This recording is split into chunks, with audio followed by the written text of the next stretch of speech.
Nicaragua, l'opposition a défilé pour exiger le départ d'Ortega. Drapeau nicaraguayen bleu et blanc au vent. Des milliers d'opposants ont défilé jeudi à travers le pays pour exiger le départ du président Daniel Ortega, malgré la crainte de nouveaux affrontements avec les forces de l'ordre, après les violences de ces derniers jours.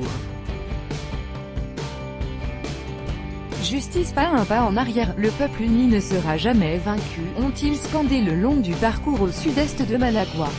Aucun incident n'a été déploré.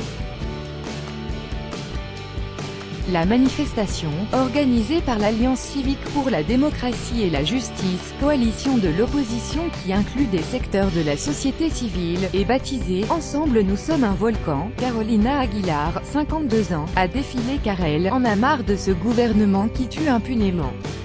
On ne peut pas vivre avec un assassin, a-t-elle ajouté, nous voulons que ce gouvernement s'en aille.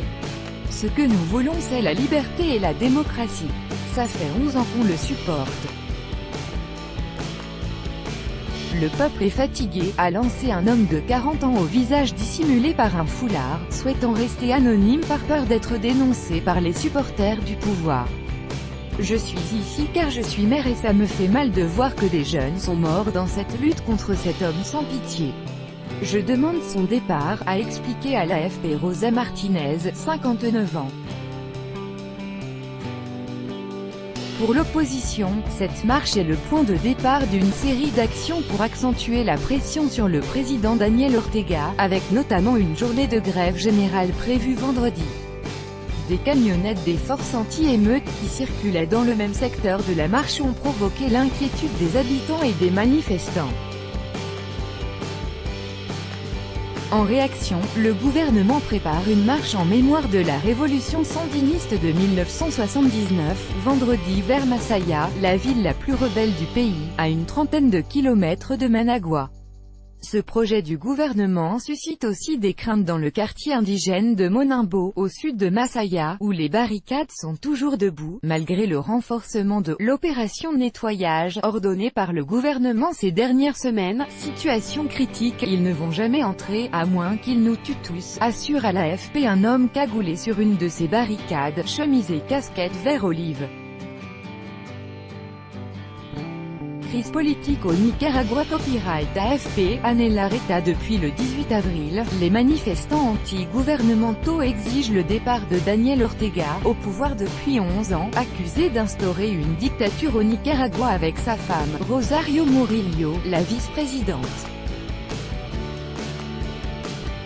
La situation au Nicaragua est critique, a estimé mercredi la Commission interaméricaine des droits de l'homme, CIDH, devant le Conseil permanent de l'Organisation des États américains, OEA, à Washington, dénonçant l'aggravation de la répression et chiffrant à 264 le nombre de morts causés par la vague de violence en près de 3 mois de protestation.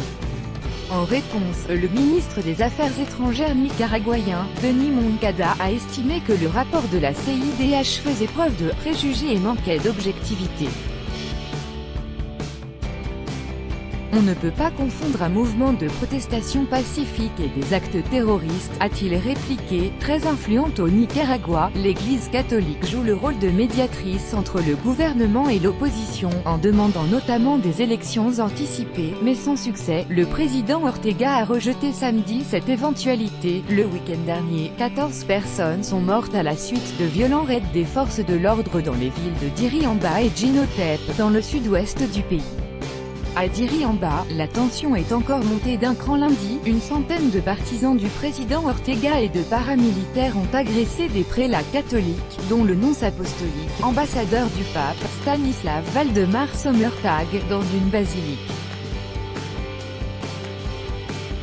Pourtant, le Vatican a fait savoir jeudi qu'il n'entendait pas protester auprès du gouvernement. Le nonce a su très bien gérer la situation.